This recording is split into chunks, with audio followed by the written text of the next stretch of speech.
Hay tragedias que detienen el tiempo. Momentos en los que un país entero contiene la respiración, esperando un milagro que quizá nunca llegue. En julio de 1952, México vivió uno de esos momentos. Una niña de 8 años cayó en un pozo abandonado en las afueras de la Ciudad de México, y lo que comenzó como un accidente común se convirtió en una pesadilla que duraría 9 días interminables. Esta es la historia de Lucía Martínez, del pozo que se convirtió en su prisión, y de las últimas palabras que pronunció antes de morir. Palabras que, hasta el día de hoy, nadie ha podido explicar. El México de 1952 era un país en plena transformación. El presidente alemán había terminado su mandato un año antes, y Miguel Alemán Valdés había dejado paso a Adolfo Ruiz Cortines. Era la época del llamado Milagro Mexicano, un periodo de crecimiento económico acelerado, industrialización y modernización. Las ciudades crecían rápidamente, absorbiendo pueblos cercanos y expandiéndose hacia zonas que hasta hacía poco eran campo abierto. Pero ese crecimiento tenía un lado oscuro. La expansión urbana era desordenada, caótica. En las periferias de las grandes ciudades surgían colonias enteras sin planificación, sin servicios básicos, sin regulación. Terrenos que habían sido campos de cultivo o zonas industriales abandonadas se loteaban y vendían sin verificar qué había debajo de ellos. Pozos viejos, túneles, fosas sépticas en desuso quedaban ocultos bajo la tierra, esperando como trampas silenciosas. La familia Martínez vivía en una de esas nuevas colonias en las afueras de la Ciudad de México. No era exactamente un barrio marginal, pero tampoco era una zona próspera. Casas bajas de adobe y ladrillo, calles sin pavimentar, electricidad irregular. El padre, Roberto Martínez, trabajaba como mecánico en un taller del centro. La madre, Elena, cuidaba de sus 4 hijos en casa y tomaba trabajos de costura cuando podía. Lucía era la segunda, una niña delgada, de cabello negro y ojos grandes que sus maestras describían como curiosa y despierta. El 14 de julio de 1952 era un lunes común. Hacía calor, como siempre en julio en el altiplano mexicano. Lucía había salido a jugar con otros niños del barrio en un terreno baldío cercano a su casa.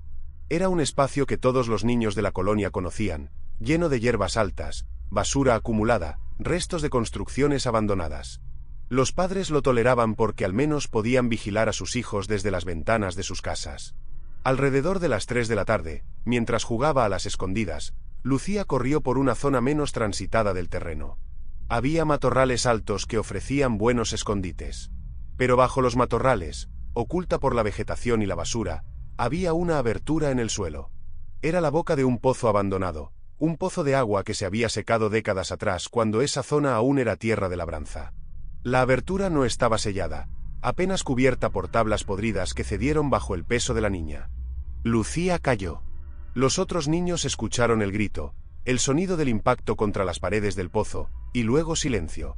Corrieron hasta la abertura y gritaron el nombre de Lucía.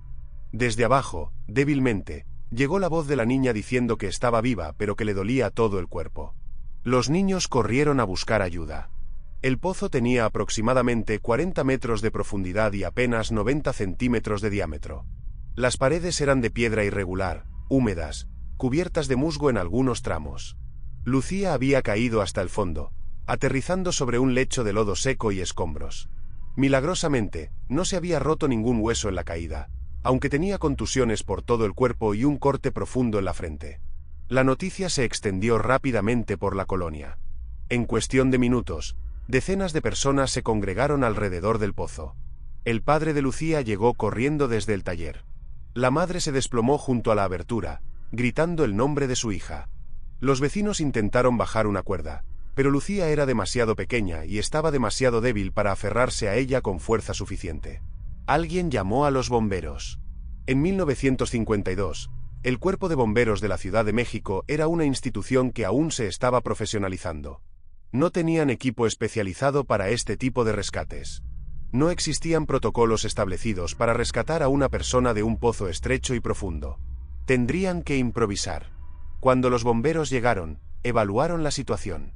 El diámetro del pozo era demasiado estrecho para que un adulto pudiera descender. Intentar ensanchar el pozo con herramientas podía provocar un derrumbe que enterrara a la niña. La única opción viable parecía ser cavar un túnel paralelo hasta alcanzar la profundidad donde estaba Lucía y luego excavar horizontalmente para llegar hasta ella. Era una operación compleja, peligrosa, que requeriría días de trabajo. Pero no había alternativa. Esa misma tarde comenzaron los trabajos. Voluntarios de la colonia, trabajadores de la construcción que vivían cerca, bomberos, todos empezaron a cavar. Marcaron un punto a varios metros del pozo original y comenzaron a abrir un agujero vertical. La tierra era dura, compacta, mezclada con piedras. Cada metro de profundidad requería horas de trabajo agotador. Conforme cavaban más profundo, el riesgo de derrumbe aumentaba y tenían que instalar soportes de madera para reforzar las paredes del nuevo pozo. Mientras tanto, intentaban mantener a Lucía con vida. Bajaban agua en botellas atadas a cuerdas. Bajaban comida, aunque la niña apenas podía comer debido a su posición incómoda en el fondo del pozo. Le hablaban constantemente, tratando de mantenerla despierta, de darle esperanza. Al principio, Lucía respondía. Su voz era débil pero coherente. Preguntaba cuándo iba a salir. Decía que tenía frío. Pedía que le cantaran canciones para no sentirse sola en la oscuridad. Los medios de comunicación captaron la historia inmediatamente. En la década de los 50, la radio era el medio dominante en México, y varias estaciones comenzaron a transmitir actualizaciones constantes sobre el rescate. Los periódicos enviaron reporteros y fotógrafos. Lo que había comenzado como un accidente local se convirtió en un drama nacional.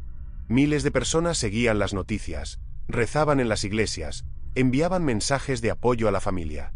El rescate se convirtió en un espectáculo involuntario. Cientos de curiosos llegaban al lugar cada día para observar los trabajos. Vendedores ambulantes instalaban puestos alrededor del terreno, vendiendo comida y bebidas a los espectadores y trabajadores. La colonia entera vivía paralizada, con la atención puesta en aquel agujero en la tierra y en la niña que esperaba en su fondo. Pasaron los días. 2, 3, 4 días de excavación continua. Los equipos de trabajadores se turnaban en jornadas de 12 horas. La excavación del pozo paralelo avanzaba, pero no tan rápido como todos esperaban. Cada metro hacia abajo revelaba nuevos problemas. Capas de roca que había que romper con barretas y mazos, filtraciones de agua que inundaban el fondo y había que bombear constantemente, paredes inestables que amenazaban con colapsar. Lucía empezó a debilitarse. Su voz, que al principio respondía a cada llamado, se volvió más tenue. Dormía durante largos periodos. Cuando despertaba, a veces parecía confundida. Hablaba de cosas extrañas. Decía que veía luces en la oscuridad. Decía que escuchaba voces que no eran las de los rescatistas en la superficie. Los médicos que supervisaban el rescate atribuyeron esto a la deshidratación, al trauma, a la falta de oxígeno en el fondo del pozo. Al quinto día, el pozo paralelo alcanzó una profundidad de 30 metros.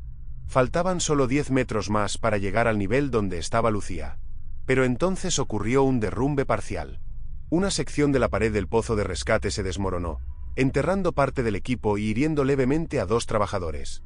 Los trabajos tuvieron que detenerse durante horas mientras reforzaban toda la estructura. El sexto día trajo nuevos problemas. El clima cambió abruptamente y comenzó a llover. No era una lluvia intensa, pero era constante, y el agua se filtraba por la tierra, convirtiendo el fondo de ambos pozos en lodazales. Lucía, que ya estaba débil, ahora también estaba empapada y tiritando de frío. Le bajaron mantas, pero era difícil mantenerla seca en esas condiciones. La familia Martínez prácticamente vivía junto al pozo. Dormían en tiendas improvisadas, comían lo que los vecinos les llevaban, pasaban las horas hablándole a Lucía a través de la abertura, tratando de mantener su ánimo arriba. La madre rezaba constantemente. El padre ayudaba en la excavación cuando los trabajadores lo permitían, necesitando sentir que hacía algo útil, que no era solo un espectador impotente de la tragedia de su hija. El séptimo día, finalmente, el pozo de rescate alcanzó la profundidad de 40 metros. Ahora venía la parte más delicada: excavar horizontalmente, un túnel de aproximadamente 3 metros que conectara ambos pozos. Tenía que ser lo suficientemente ancho para que un hombre pudiera pasar, pero la excavación debía hacerse con extremo cuidado para no provocar un derrumbe que pudiera alcanzar a Lucía. Eligieron al bombero más delgado y experimentado para hacer el trabajo. Se llamaba Antonio Salazar, tenía 32 años y había participado en varios rescates difíciles. Descendió al fondo del pozo de rescate con herramientas manuales y comenzó a cavar la galería horizontal. Trabajaba en posición casi horizontal, avanzando centímetro a centímetro, retirando tierra y piedras que otros sacaban con cubetas atadas a cuerdas. Era un trabajo agotador y claustrofóbico. Salazar tenía que detenerse cada pocos minutos para recuperar el aliento. La falta de ventilación en el fondo hacía que el aire fuera denso y sofocante. Pero seguía adelante, consciente de que una niña de 8 años dependía de su habilidad y resistencia. El octavo día, Antonio Salazar llevaba más de 30 horas trabajando en el túnel horizontal, turnándose con otros 2 bomberos que lo relevaban cada pocas horas. Habían avanzado aproximadamente 2,5 metros. Estaban cerca. Muy cerca. Podían escuchar a Lucía con más claridad ahora. Ella ya casi no hablaba, pero a veces gemía débilmente o susurraba palabras incomprensibles. Los médicos en la superficie estaban cada vez más preocupados por el estado de la niña. 8 días sin alimento adecuado, sin atención médica, en condiciones de humedad y frío, con posibles lesiones internas no detectadas. Incluso si lograban sacarla pronto, no estaban seguros de que sobreviviera. Pero no podían decirle eso a la familia. No podían decírselo a las miles de personas que seguían el rescate por radio. Tenían que seguir adelante, tenían que creer que llegarían a tiempo. La noche del octavo día, llovió de nuevo. Fue una lluvia más fuerte esta vez, y el agua comenzó a acumularse en ambos pozos más rápido de lo que las bombas podían extraerla. Hubo un momento de pánico cuando el nivel del agua en el pozo original comenzó a subir peligrosamente. Si el agua alcanzaba a Lucía, que apenas podía moverse, podría ahogarse en cuestión de minutos. Trajeron más bombas. Trabajaron toda la noche bajo la lluvia, bombeando agua, asegurándose de que el nivel no subiera lo suficiente para poner en peligro a la niña. Fue una noche interminable. Las familias rezaban. Los trabajadores maldecían el clima. Los reporteros transmitían en vivo bajo la lluvia, con la voz tensa por el drama que se desarrollaba frente a ellos. Amaneció el 9º día. La lluvia había cesado. El agua había sido controlada. Y Antonio Salazar estaba a centímetros de romper la pared final que lo separaba de Lucía. Podía escuchar su respiración al otro lado. Estaba viva. Después de 9 días, contra todas las probabilidades, la niña seguía viva. A las 10 de la mañana del 9º día, Salazar hizo el último golpe con su pico y la pared cedió. Había una abertura. Pequeña aún, pero suficiente para meter la mano y tocar a Lucía.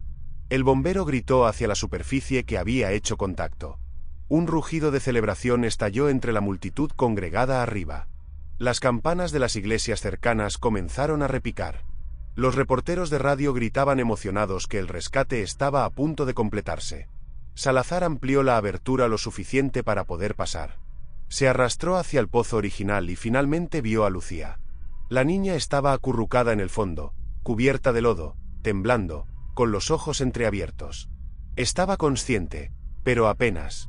Salazar la tomó con cuidado, evaluó su estado lo mejor que pudo en esa luz tenue, y comenzó a maniobrar para llevarla de regreso por el túnel horizontal.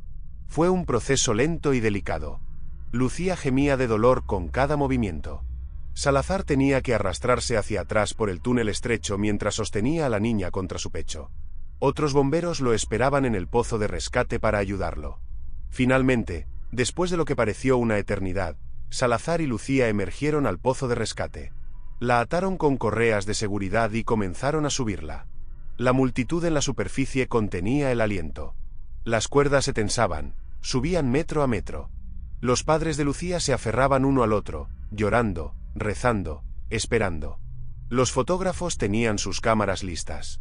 Los reporteros sostenían sus micrófonos con manos temblorosas. Lucía emergió del pozo a las 11:23 de la mañana del 14 de julio de 1952. Exactamente 9 días después de haber caído. La multitud estalló en aplausos y gritos de alegría. Los padres se abalanzaron sobre su hija. Los médicos que esperaban trataron de apartarlo suavemente para poder examinar a la niña, pero fue imposible contener la emoción de ese momento. Lucía estaba viva, pero en condiciones críticas. Tenía hipotermia severa, deshidratación extrema, múltiples contusiones y cortes infectados. Su pulso era débil, su respiración superficial. Los médicos la envolvieron en mantas, le administraron oxígeno, prepararon una camilla para trasladarla urgentemente al hospital más cercano. La ambulancia partió escoltada por patrullas de policía, abriéndose paso entre la multitud que se había congregado en las calles. El trayecto al hospital general tomó 20 minutos que parecieron eternos. Durante todo el camino, los médicos trabajaron para estabilizar a Lucía, inyectándole suero, monitoreando sus signos vitales, tratando de mantenerla consciente. Llegaron al hospital. Lucía fue llevada directamente a la sala de emergencias. Un equipo de médicos y enfermeras la recibió y comenzó a trabajar en ella con urgencia. Los padres fueron dejados afuera, en una sala de espera, junto con algunos familiares y amigos que habían llegado corriendo al enterarse de que la niña había sido rescatada. Durante las primeras horas, los informes médicos fueron cautelosamente optimistas. Lucía respondía al tratamiento. Su temperatura corporal estaba subiendo. La hidratación por vía intravenosa estaba funcionando. Habían limpiado y desinfectado sus heridas. No parecía haber daños internos graves.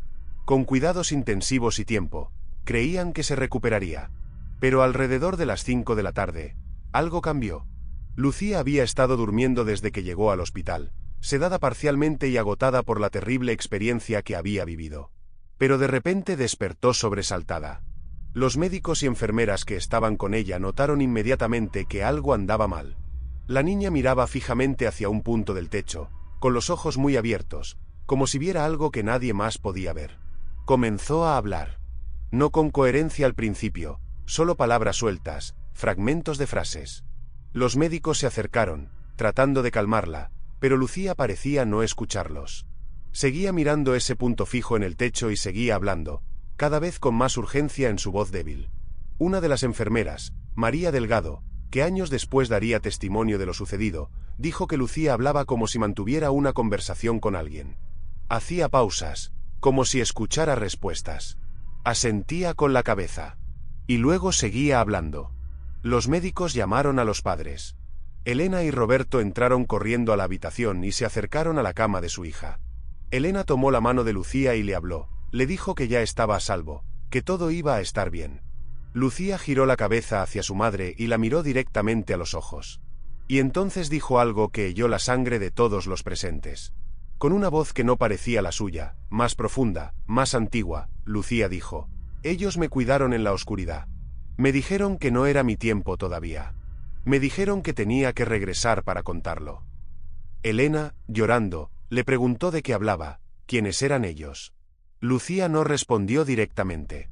En cambio, siguió hablando como si recitara algo que le habían dicho que memorizara. En el fondo no estaba sola. Había otros. Los niños del pozo. Los que cayeron antes que yo. Me mostraron cómo sobrevivir. Me enseñaron a no tener miedo. Dijeron que pronto vendrían más, pero que yo tenía que advertirlo. Tenía que decir que sellen todos los pozos. Todos. Antes de que sea demasiado tarde. El doctor Francisco Ramírez, que era el médico principal a cargo de Lucía, intentó racionalizar lo que estaba escuchando. Era evidente que la niña estaba delirando, que el trauma psicológico de 9 días en un pozo oscuro, la falta de oxígeno, el miedo, todo eso había creado alucinaciones. Era comprensible. Era, incluso, esperado después de una experiencia tan terrible. Pero había algo en la forma en que Lucía hablaba, en la certeza de su voz, en los detalles específicos que mencionaba, que resultaba inquietante. Hablaba de nombres. Daba nombres de otros niños. Decía que uno se llamaba Miguel y había caído en 1937. Otra se llamaba Carmen y había caído en 1942. Describía cómo eran, qué ropa llevaban, cómo le habían hablado en la oscuridad. Los médicos intercambiaron miradas preocupadas. Los padres no sabían qué pensar. ¿Su hija estaba loca? ¿El trauma la había roto mentalmente? ¿O realmente había experimentado algo en ese pozo que iba más allá de la comprensión racional? Lucía siguió hablando durante varios minutos más. Describió el fondo del pozo de manera detallada, pero no como ella lo había experimentado. Lo describía como un lugar diferente, un lugar donde el tiempo no existía, donde las paredes respiraban, donde voces antiguas susurraban secretos sobre la tierra y lo que había debajo de ella. Y entonces, de manera súbita, Lucía dejó de hablar. Su cuerpo se tensó.